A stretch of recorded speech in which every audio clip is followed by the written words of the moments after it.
पहाड़ की दूसरी तरफ शहर के पराने रेलवे स्टेशन पर सुबह के 5 बज रहे थे। धन ने प्लेटफार्म को अपनी चादर में लपेट रखा था। चंद मुसाफिर खामोशी से अपनी टोरिनो का इंतजार कर रहे थे। उन्हीं लोगों के दरमियान एक 17 साल लड़का हमजा एक छोटा सा भी कंधे पर लटकाए खड़ा था। उसकी आंखों में बेचैनी और उम्मीद दोनों मौजूद थे। हमजा एक यतीम लड़का था। उसके वालिदैन का इंतकाल उस वक्त हो गया था। जब वह बहुत छोटा था वो अपनी खाला के साथ रहता था। खाला उसका बहुत ख्याल रखती थी, मगर हमजा के दिल में हमेशा एक सवाल रहता था।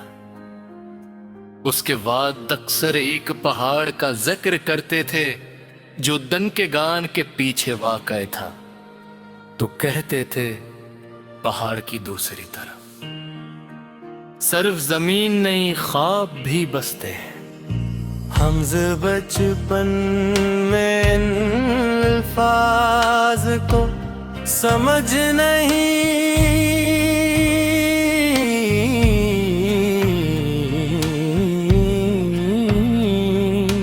पाता था,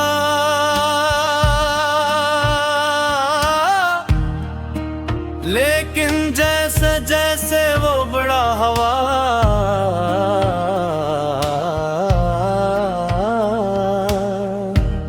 ये जुमला उसके दिल में घर कर करता। आखिरे कि उसने फैसला किया कि वो उस पहाड़ की दूसरी तरफ जरूर जाएगा।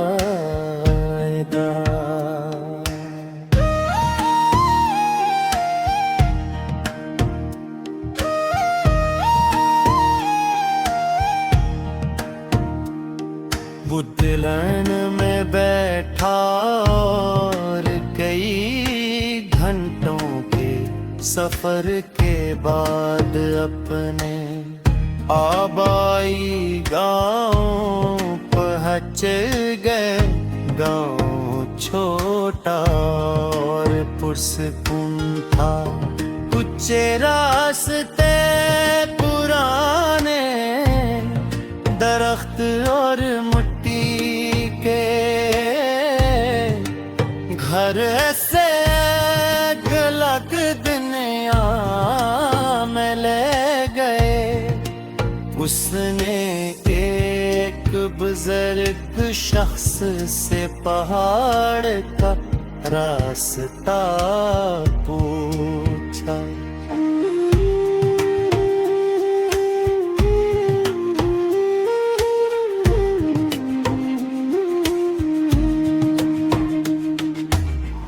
बुजुर्ग ने ऐसे गौर से देखा और कहा, बहुत कम लोग वहां जाने की कोशिश करते हैं। रास्ता मुश्किल है, मगर अगर तुम्हारे इरादे मजबूत हैं तो मंजिल भी तुम्हारी मुंतजर होगी। अगली सुबह हमज़ा एक पानी की बोतल, कुछ खाने की चीजें और एक डायरी लेकर पहाड़ की तरफ रवाना हो गया। इब्तिदा में रास्ता आसान था, परिंदों की आवाजें और ठंडी हवा के सफर को खुशगवार बना रही थी। लेकिन कुछ देर बाद रास्ता पथरीला होने लगा।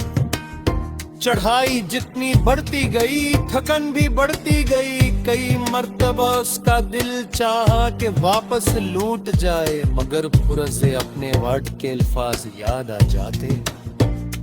वो रखता, सांस लेता और दोबारा चल पड़ता। दोपहर के वक्त वो एक छोटे से चश्मे के पास पहुंचा। वहां एक बूढ़ी औरत लकड़ियां जमा कर रही थी। उसने हमज़ा को देखा और मुस्कुरा दे। कहाँ जा रहे हो? बैठे। उसने पूछा। पहाड़ की दूसरी तरफ हमजा ने जवाब दिया। बोरी औरत कुछ लम्हे खामोश रही, फिर बोली, लोग समझते हैं कि वहां कोई खजाना है, लेकिन हर इंसान को अपना खजाना खुद तलाश करना पड़ता है। ये कह कर इसने हमज़ा को पानी पिलाया और दुआ दी। शाम के करीब हमज़ा पहाड़ की चोटी पर पहुंच गया। उसके सामने बगैर नक़ाबिज़ मंज़र था।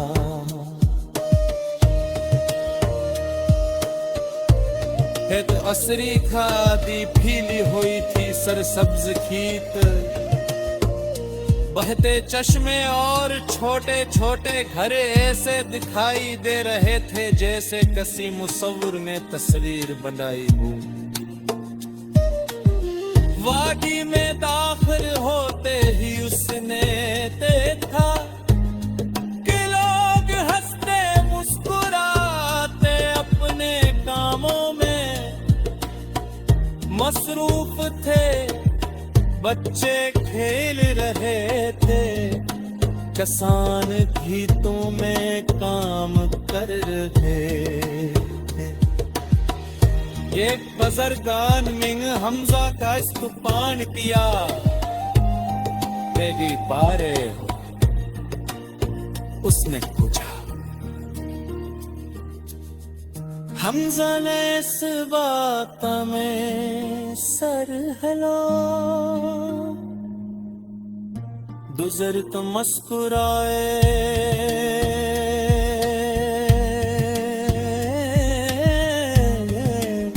ये वादी उन लोगों की गने हैं जो हुन्नत के साथ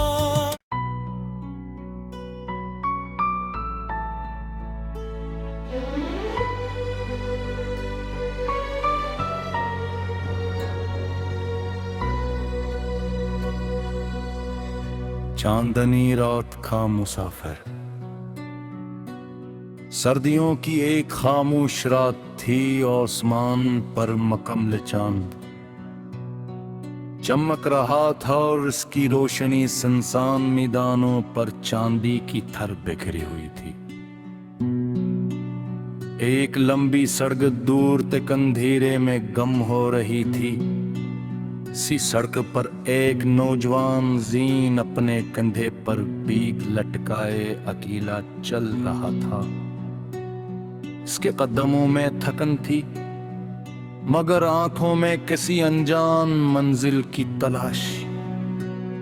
जीन एक बड़े शहर में मुलाजमत करता था। अच्छी तनख्वाह, आरामदह घर और हर जदीद सहूलत उसके पास मौजूद थी, लेकिन उसके दिल में अजीब सा खला था।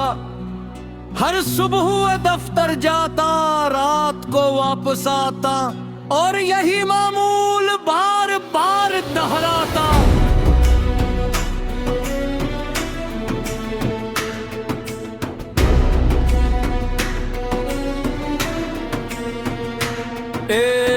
उसने अचानक फैसला किया कि वो कुछ वक्त अपने लिए निकालेगा और भबहेर किसी मंसूबे के सफर पर नकुल पड़ेगा। वो कई शहरों और कस्बों से गुजरता हुआ एक दूर दराज इलाके में पहुंच गया। रात हो चकी थी और से कोई सराय या होटल नजर नहीं आ रहा था। चलते चलते वो एक पुराने किनुए के करीब पहुंचा। किनुए के साथ एक छोटा सा मिट्टी का घर था जिसकी खिड़की से मध्यम रोशनी बाहर आ रही थी। उसने दरवाजे पर दस्तक दी।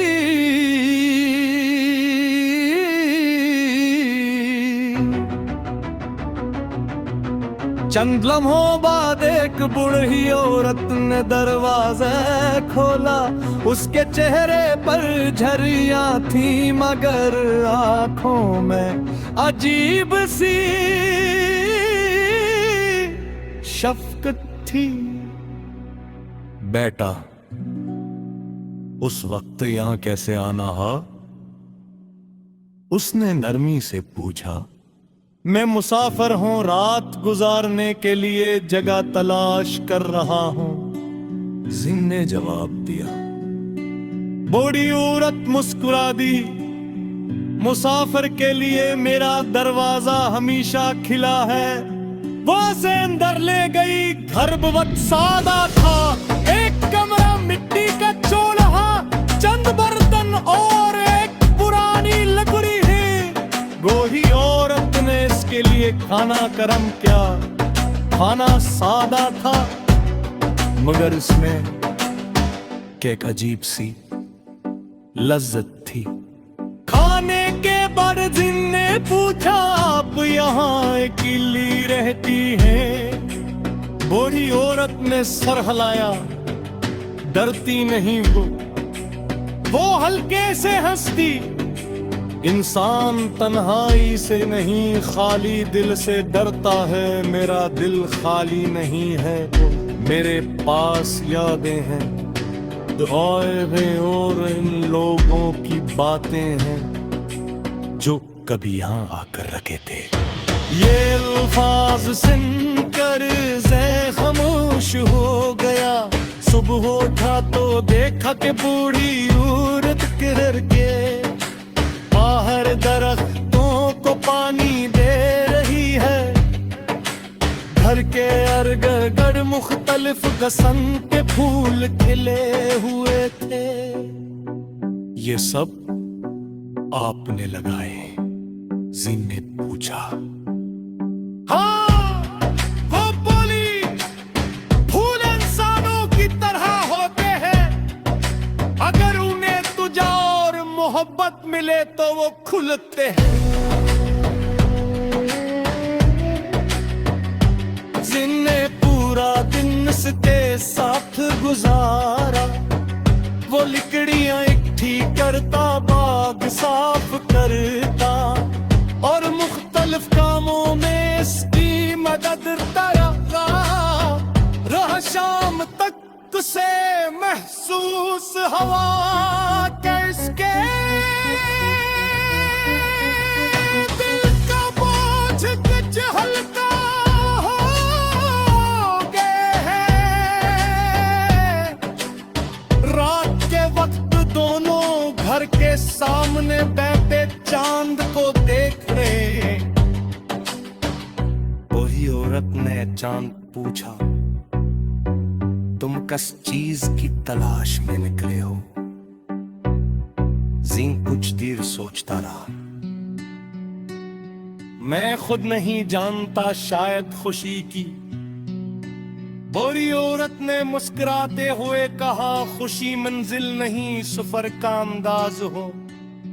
कुछ लोग महलों में रहकर भी तलाश पाते और कुछ लोग मिट्टी के घरों में रहकर भी। जिन ने पहली बार महसूस किया कि यह मामूली सी औरत कितनी गहरी बातें करती है।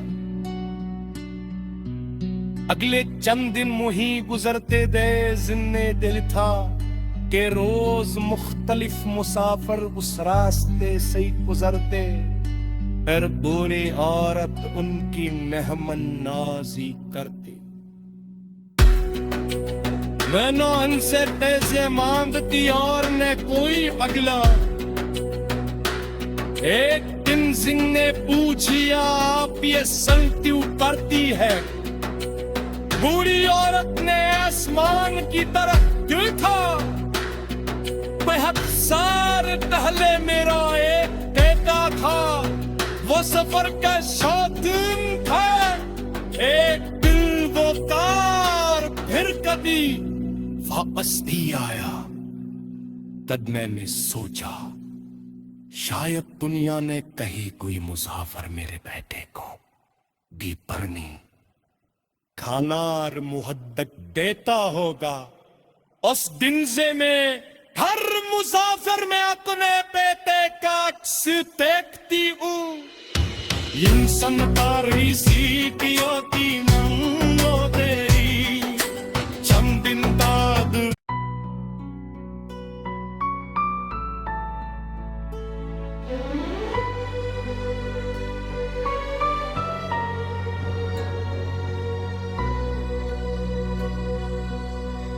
चांदनी रात का मुसाफिर। सर्दियों की एक खामोश रात थी। आसमान पर मकमल चांद चमक रहा था और इसकी रोशनी सुनसान मैदानों पर चांदी की थर बिखरी हुई थी। एक लंबी सड़क दूर तक अंधेरे में गम हो रही थी।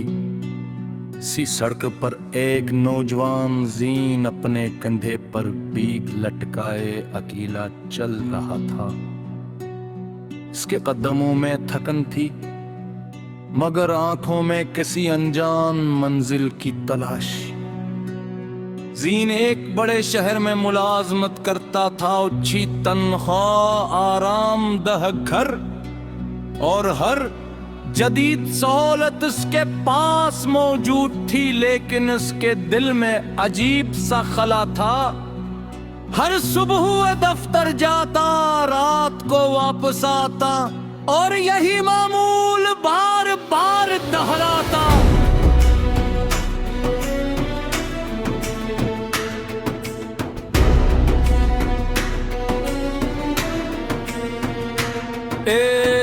उसने चाक फजरा किया कि वो कुछ वक्त अपने लिए निकालेगा और भबहेर किसी मंसूबे के सफर पर नकुल पड़ेगा।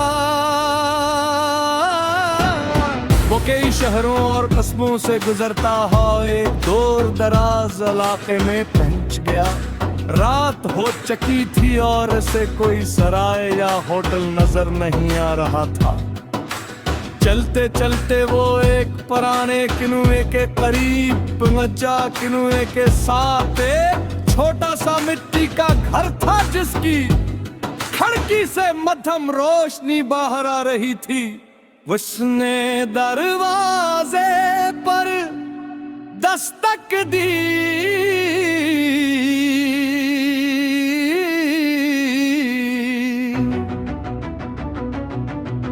चंद लम्हों बाद एक बूढ़ी औरत ने दरवाजा खोला। उसके चेहरे पर झरियां थी, मगर आंखों में अजीब सी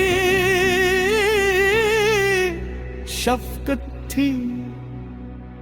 बेटा, उस वक्त यहां कैसे आना है? उसने नरमी से पूछा।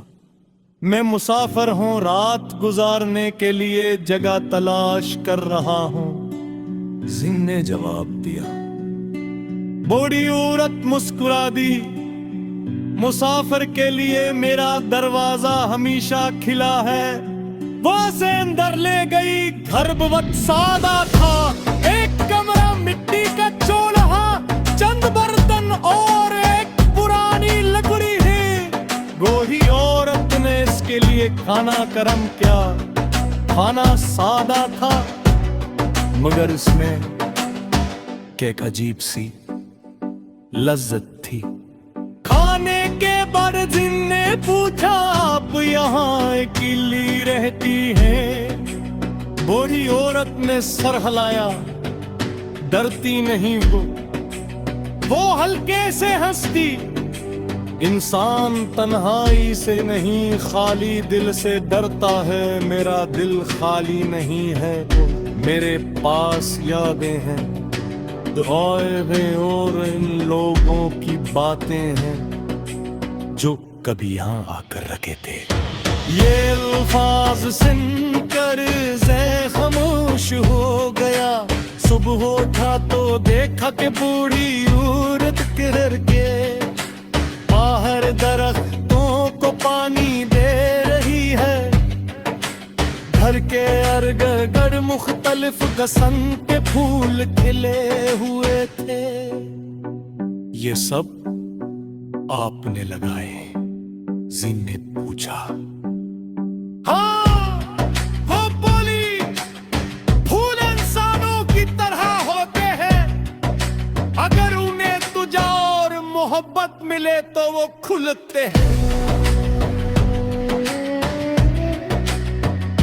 जिनने पूरा दिन उसके साथ गुजारा, वो लिकड़ियां इकट्ठी करता, बाग साफ करता और मुख्तलिफ कामों में इसकी मदद रहा शाम तक उसे महसूस हवा के इसके दिल का बोझ कुछ हल्का हो गया है। रात के वक्त दोनों घर के सामने बैठे चांद को देख रहे। वही औरत ने चांद पूछा, तुम किस चीज की तलाश में निकले हो? जीन कुछ देर सोचता रहा। मैं खुद नहीं जानता, शायद खुशी की। बुरी औरत ने मुस्कुराते हुए कहा, खुशी मंजिल नहीं सफर का अंदाज हो। कुछ लोग महलों में रहकर भी तलाश होते, और कुछ लोग मिट्टी के घरों में रहकर भी। जिनने पहली बार महसूस किया कि यह मामूली सी औरत कितनी गहरी बातें करती है। अगले चंद दिन मुही गुजरते गए। जिन्ने दिल था कि रोज मुख्तलिफ मुसाफिर उस रास्ते से गुजरते, फिर बुरी औरत उनकी मेहमान नाजी करती। वह न उनसे पैसे मांगती और न कोई अगला। एक दिन सिंह ने पूछा, आप ये सल्टी उतरती है? बूढ़ी औरत ने आसमान की तरफ देखा। बेहद पहले मेरा एक बेटा था, वो सफर का शौकीन था। एक दिल वो कार फिर कभी वापस नहीं आया। तब मैंने सोचा, शायद दुनिया ने कहीं कोई मुसाफिर मेरे बेटे को भी परनी खाना और मुहद्दत देता होगा। उस दिन से मैं हर मुसाफिर में अपने बेटे का अक्स देखती हूँ। इंसान तारी सी की होती